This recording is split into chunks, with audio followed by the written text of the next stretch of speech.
தமிழ்நாட்டில் தோன்றிய மகான்களில் மகரிஷி என்றும் இந்த மண் கொண்டாடியவர்தான் ரமண மகரிஷி.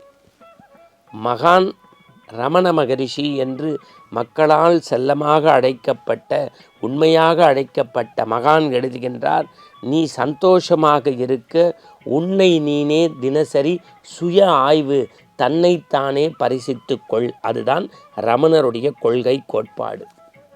உங்களுக்கு தெரியும், வானம் பார்த்த பூமி என்று தமிழகம் சொல்லக்கூடிய ராமநாதபுரம் மாவட்டத்தில் திருச்சுழியிலிருந்து புறப்பட்டு திரு அண்ணாமலையில் தஞ்சம் புகுந்தவர் பகவான் ரமண மகரிஷி.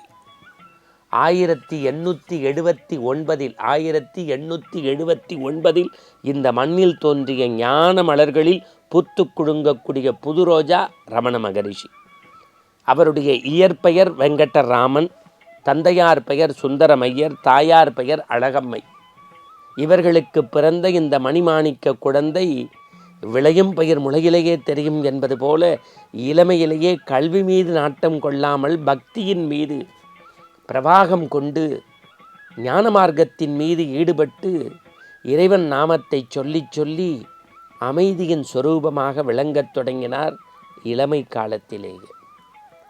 அவருடைய ஞான நிலைக்கு முதல் படியாக அமைந்தது திரு அண்ணாமலை என்கின்ற பெயர். அந்த பெயரை கேட்டாலே அவர் உடத்தில் ஒரு இரசாயன மாற்றத்தோடு அங்கு நோக்கி செல்ல வேண்டும் என்கின்ற ஆர்வம் அவருக்கு ஏற்படுவதற்கு காரணம், சைவத்தின் பெரும் நூலாக 12ஆம் திருமுறை என்று சொல்லக்கூடிய பெரிய புராணம்.